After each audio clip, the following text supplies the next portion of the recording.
Olá pessoal, eu recebi uma mensagem hoje da Marcele com dúvidas sobre o projeto hierárquico da Cisco.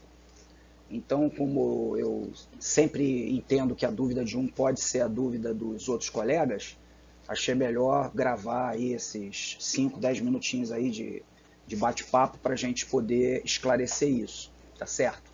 Primeiro é importante entender que o projeto hierárquico da Cisco é uma metodologia voltada para grandes redes, né? Atualmente, no universo que nós vivemos, que é o universo da comutação, ou seja, todos os equipamentos trabalham no mínimo na camada 2, você já tem uma segregação de tráfego bastante interessante, porque o domínio de broadcast, né, ele passa a ser limitado, né, na camada de rede, e o domínio de colisão passa a ser sempre cada porta do switch, diferentemente de ambientes onde você ainda tinha os hubs, né, quando qualquer tipo de colisão se propagava para toda a rede. Isso atualmente não existe, não acontece mais. Então, atualmente em redes até 400 nós, você não precisa de um projeto elaborado e até nem há como você aplicar essa metodologia de projeto hierárquico, porque ela vai demandar uma quantidade de equipamentos e de funcionalidades avançadas que certamente os administradores dessa rede não teriam, tá certo? Então, dentro desse contexto, nós temos dois modelos, que é o modelo hierárquico convencional, em 3 camadas funcionais, certo? Camada de núcleo, camada de distribuição e camada de acesso, cada uma delas com suas funções absolutamente individuais, ou seja, a camada, como eu vou falar, né, nos próximos slides, a camada de acesso tem suas funções que não se misturam com as camadas de distribuição e que também não se misturam com as da camada de núcleo. Para não ficar muito extenso, como isso aí está tudo escrito lá no material de vocês, eu não vou perder tempo aqui, só vou responder a pergunta da Marcele objetivamente e dar o pontapé inicial aí, para que quando vocês tiverem acesso ao material didático, onde todas essas funções são detalhadamente apresentadas, vocês possam compreender, então, a razão pela qual a Cisco montou, elaborou esse framework, né, para desenvolvimento de projetos, que basicamente é o que se usa no mundo inteiro. Tá? Então, vamos ver o primeiro modelo, que é o modelo convencional, o modelo onde eu tenho as 3 camadas presentes, né? Sendo que, começando de baixo para cima, né? como deve ser feito, sempre diferentemente do que alguns autores preconizam, né? Do top-down, aqui, redes a gente tem que avaliar, é bottom-up, sabe? Sempre de baixo para cima, tá ok? Então, a camada de acesso é uma camada que apenas se presta a oferecer a conexão aos terminais, certo? Então é a única camada onde eu posso ter dispositivos finais, dispositivos de usuários conectados, como vocês podem ver na figura. Só existem dispositivos como telefones, computadores, impressoras e, naturalmente, dispositivos de IoT e todos os outros demais dispositivos que venham a ser conectados na rede, eles necessariamente precisarão estar conectados fisicamente a dispositivos da camada de acesso. Em um projeto hierárquico da Cisco, você não cria VLANs na camada de acesso, e sim na camada de distribuição, aonde, além naturalmente das preocupações com a segregação do tráfego, tá certo? Através das VLANs, né, que são exclusivamente implementadas, no caso, na camada de distribuição, também implementaremos nessa camada recursos de qualidade de serviço. Por exemplo, priorização do tráfego de VLANs de voz em relação a VLANs de dados convencionais. Tá certo? E na próxima camada, que é a camada de núcleo, a preocupação é única e exclusivamente o acesso a outras redes. Tá certo? O acesso a outras redes. Naturalmente, também outras funções, como filtragem de conteúdo que entra e que sai da rede, é feito na camada de núcleo, tá certo? Ou seja, as políticas voltadas para a comunicação entre redes são implementadas na camada de núcleo, enquanto para o tráfego interno da rede, essas políticas todas são implementadas na camada de distribuição, certo? De uma maneira geral, hoje a gente não vê no mercado uma grande diferença entre switch para distribuição e switch para acesso. O ideal é que todos os switches, obviamente de núcleo já é um pouco diferente, porque são switches onde você vai receber um volume de tráfego bastante intenso, né? Principalmente quando o tráfego desta rede ele é bastante dependente das informações de outras redes, né? Como, por exemplo, navegação da internet. Então, são equipamentos de características diferentes. Normalmente, switches de rack, switches onde você vai acrescentando placas, né, de comutação, né, seriam como se fossem switches, né, dentro daquele bastidor de 19 polegadas, para você aumentar a capacidade da rede, né, em distribuir os serviços, né, para outros segmentos, outros setores, outros prédios dentro da tua infraestrutura, tá certo?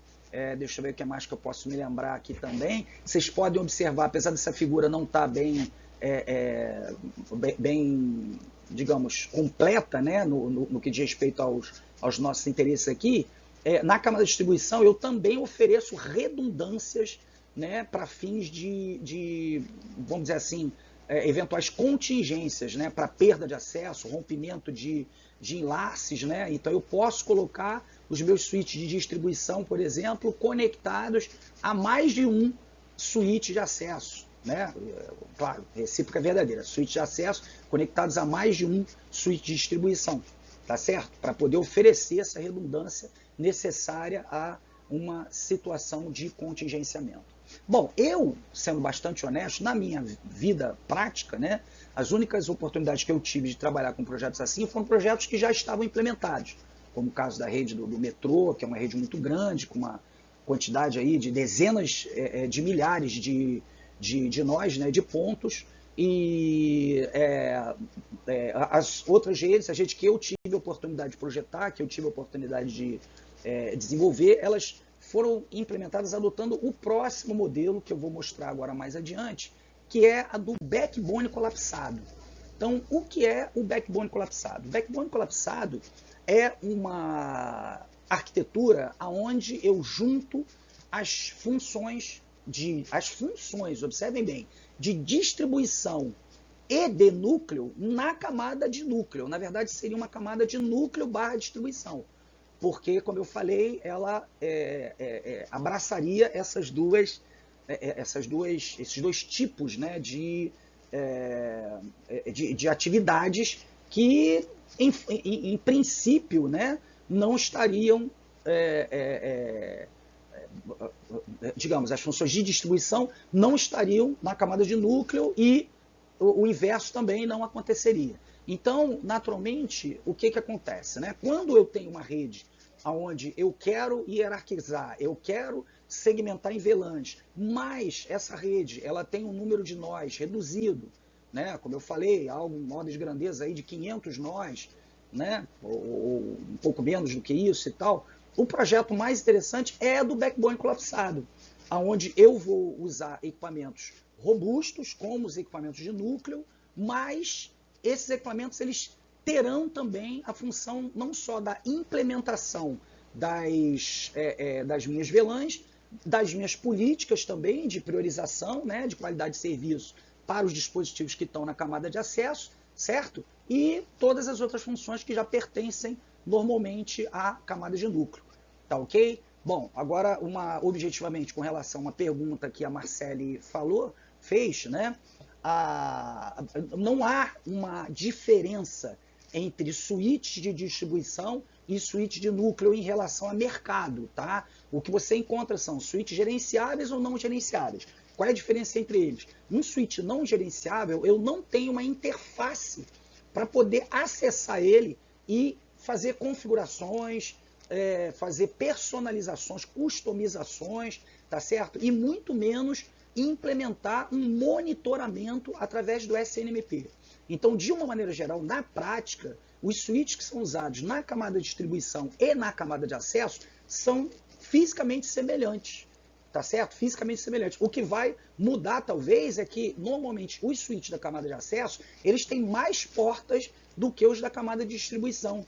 A Ubiquiti, por exemplo, que é uma linha que eu tenho estudado bastante, que eu tenho me aprofundado mais nela, ela tem vários switches de distribuição, que são switches pequenininhos, de 4 portas, mas são switches gerenciáveis, são switches com todos os recursos que switches muito caros, né, possuem, todo o controle, todo o monitoramento, logs sendo gravados, claro, numa controladora. Isso, a Ubiquiti tem uma arquitetura própria, onde usa equipamentos que controlam a rede, ou seja, toda a parte de log fica sendo feita nesses equipamentos controladores e não no próprio equipamento de conectividade. Todas as ocorrências são enviadas para a controladora e a controladora é que armazena e trata essas informações num dashboard bonito, organizado e tudo mais. Tá bom, Marcele? Então, não há uma diferença em termos de mercado. Você não vai encontrar, por exemplo, no Google lá, procurar suíte de distribuição ou suíte de acesso. Não é por aí. Essa nomenclatura, ela é uma coisa da Cisco,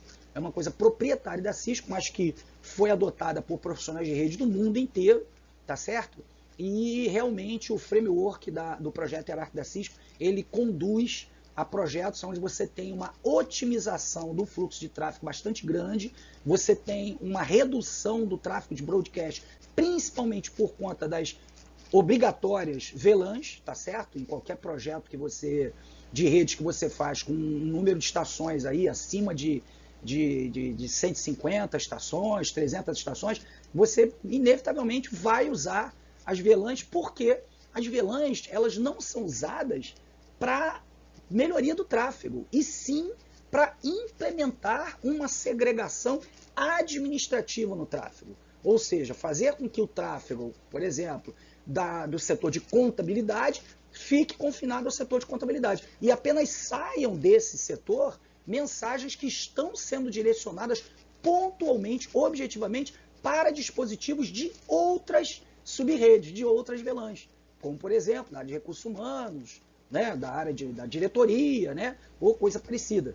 De uma maneira geral, né, um tráfego bastante importante é o tráfego de broadcast. Então, eu posso, e eu devo, na verdade, por exemplo, implementando projetos de VLANs, né, criar serviços DHCP direcionados apenas para uma determinada VLAN, né, acompanhando toda a divisão que a gente faz com as subredes, né, usando faixas de endereço separadas para cada VLAN, tá certo? E aí eu posso ter um servidor DHCP só para uma determinada VLAN. O que eu faço com isso? Eu segrego, eu reduzo o broadcast nas outras VLANs, nas outras redes, na verdade. Por que eu disse outras VLANs? Não é ato falho, não. É porque eu posso usar o DHCP Relay quando eu estou usando VLANs e ter um único servidor DHCP na minha rede, tá certo? Se eu tiver VLANs, ou eu tenho um servidor DHCP para cada VLAN, ou eu uso o DHCP Relay, porque tráfego de broadcast não sai da VLAN, correto? Ele não sai da VLAN, ele fica confinado na VLAN. Então, como o serviço DHCP, o protocolo DHCP, ele é usuário de broadcast, né? Ele não sairia da VLAN, a não ser que tivesse alguma funcionalidade própria que vocês vão aprender nesse módulo agora do curso, que é o DHCP Relay, né? Eu estou falando do caso do DHCP, mas existem outros protocolos que também usam broadcast e são os responsáveis pela lentidão de tráfego nas redes locais. Tá bom, pessoal? Então, basicamente é isso, é só uma rápida explicação aí, mas que eu espero que seja aí uma boa motivação para vocês voltarem aí ao pique que vocês estavam e mais uma vez aí retornem aos nossos cursos, porque a nossa pretensão é terminar tudo aí até o primeiro semestre do período que vem, do ano que vem, tá certo? Então nós já estamos aí em setembro, né?